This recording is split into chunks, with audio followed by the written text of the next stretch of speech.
চাচি, তবে বলে গেলাম একটা কথা, আমি বাবাকে হত্যা করি নাই, আর এই মেয়েটাকেও কিছু করি নাই। বাবার মৃত্যুর পর যেমন আমাকে ফাঁসানো হয়েছে, ঠিক এখানেও এই কাজটি করা হয়েছে। কেউ একজন চায় না আমি এই বাড়িতে থাকি। ভালো থাকিও মা, যেই দিন সব মিথ্যা অভিযোগ থেকে বেরিয়ে আসবো, সেই দিন তোমাকে আমার মুখটা দেখাবো। রাফি বলল, হয়েছে, আর হাদিস ছাড়তে হবে না, যা এখন এখান থেকে চলে যা। হাসিবও আর কোনো প্রকার কথা না বাড়িয়ে ওই রাতে সোজা বাড়ি থেকে বেরিয়ে পড়ে। প্রায় 3-4 ঘন্টা হাঁটার পর একটা ব্রিজের সামনে আসে। হাসিব এসেই দেখে যে দুইটা ছেলে একটা প্রাইভেট কারকে আটকিয়ে ডাকাতি করছে। এটা দেখে হাসিব রাস্তার ধার থেকে একটি ইট নিয়ে গিয়ে দুজনের মাথায় বাড়ি দেয়, আর বাড়ি দেওয়ার সাথে সাথে কিছুক্ষণের মধ্যে দুজনে জ্ঞান হারিয়ে যায়। তখনই গাড়ির ভিতর থেকে একজন মহিলা বলে উঠল, তুমি কে বাবা, আমাদের এইভাবে বাঁচিয়ে নিলে?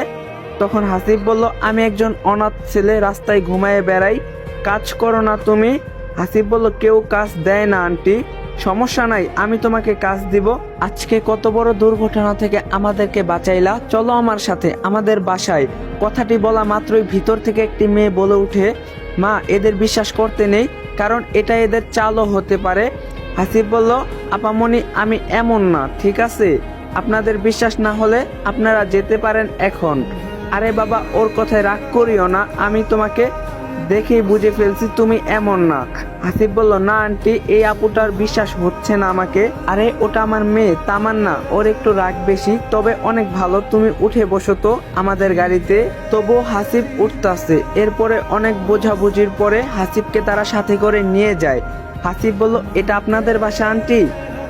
এটা আমাদের বাসা। আসিফ বলল, বাসা তো নয়, যেন রাজমহল এটা।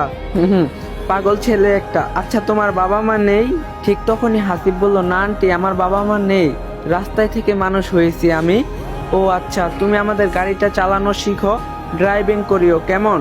আচ্ছা, তোমার নামটা যেন কি? হাসিব বলল, ঠিক আছে আন্টি, আর হ্যাঁ, আমার নাম হাসিব। তখন তামান্নার মা বলল, তামান্না, গেস্ট রুমে নিয়ে যা তো হাসিবকে। তখন তামান্না বলল, এই মা, তুমি কি বলতাছো?